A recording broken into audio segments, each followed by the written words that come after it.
Tokyo की घनी आबादी के बीच छिपे हुए आदमखोर घोलों का खौफ हर तरफ फैला हुआ था। लेकिन केन कानेकी इन सबसे बेखबर अपनी किताबों और कॉफी की दुनिया में मगन था। उसकी जिंदगी ने तब एक भयानक करवट ली जब उसने रिजे नाम की एक खूबसूरत लड़की को डेट पर बुलाया, जो असल में एक बेहद खतरनाक घोल थी। एक सुनसान निर्माण स्थल पर रिजे ने कानेकी को अपना शिकार बनाने की कोशिश की, लेकिन अचानक ऊपर से गिरे लोहे के गर्डरों ने रिजे को कुचल दिया। कानेकी मरणासन्न हालत में था और उसकी जान बचाने के लिए डॉक्टरों ने रिजे के अंगों को उसके शरीर में ट्रांसप्लांट कर दिया। अस्पताल से बाहर आते ही कानेकी को एहसास हुआ कि अब उसे सामान्य खाने से उल्टी आती है और इंसानी मांस की खुशबू उसे अपनी ओर खींच रही है। वह एक हाफ घोल बन चुका था, जिसकी एक आंख लाल होकर उसके अंदर के राक्षस को दुनिया के सामने उजागर कर देती थी। भूख से बेहाल होकर भटकते हुए कानेकी को एंटेकू कॉफी शॉप के मालिक मिस्टर योशिमुरा ने सहारा दिया। यहां उसे पता चला कि सभी घोल शिकारी नहीं होते। एंटेकू के लोग समाज के बीच घुल मिलकर रहने की कोशिश करते हैं और केवल उन लोगों का मांस खाते हैं जिन्होंने आत्महत्या की हो।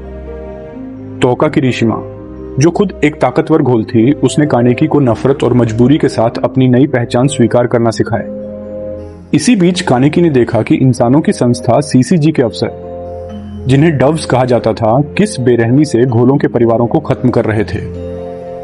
उसने देखा कि कैसे मासूम हिनामी की मां को एमोन और माडो जैसे अफसरों ने मार डाला, जिससे उसके मन में यह सवाल पैदा हुआ कि आखिर असली राक्षस कौन है, इंसान या घोल।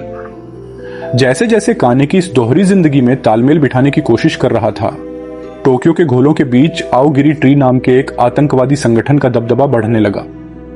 इस संगठन का एक क्रूर सदस्य यामोरी, जिसे लोग जेसन कहते थे, कानेकी की अनोखी गंध की ओर आकर्षित हुआ और उसे अगवा कर लिया। एक अंधेरे टॉर्चर चैम्बर में जेसन ने कानेकी पर ऐसी अमानवीय यातनाएं दी जिनकी कल्पना करना भी मुश्किल था। वह कानेकी की उंगलियों को बार बार काटता और उन्हें दोबारा उगते हुए देखता। हफ्तों तक चले इस शारीरिक और मानसिक टॉर्चर के दौरान कानेकी के दिमाग में रिजे की आत्मा ने उसे बार बार उकसाया। रिजे ने उसे समझाया कि उसकी दयालुता ही उसकी कमजोरी है और अगर वह ताकतवर नहीं बना तो उसके चाहने वाले हमेशा मरते रहेंगे। अंततः दर्द और हताशा की चरम सीमा पर कानेकी का मानसिक बांध टूट गया। उसने अपनी इंसानियत के उस हिस्से को त्याग दिया जो उसे कमजोर बना रहा था। एक पल में उसके बाल पूरी तरह सफेद हो गए और उसने रिजे की शक्ति को पूरी तरह अपना लिया। जब जेसन उसे आखिरी बार मारने आया तो कानेकी ने अपनी जंजीरें तोड़ दी और अपनी खौफनाक कागुने शक्तियों का इस्तेमाल करते हुए जेसन को बुरी तरह हरा दिया। उसने जेसन से वही सवाल पूछा जो जेसन उसे टॉर्चर करते समय पूछता था, 1000 में से 7 घटाने पर क्या बचता है?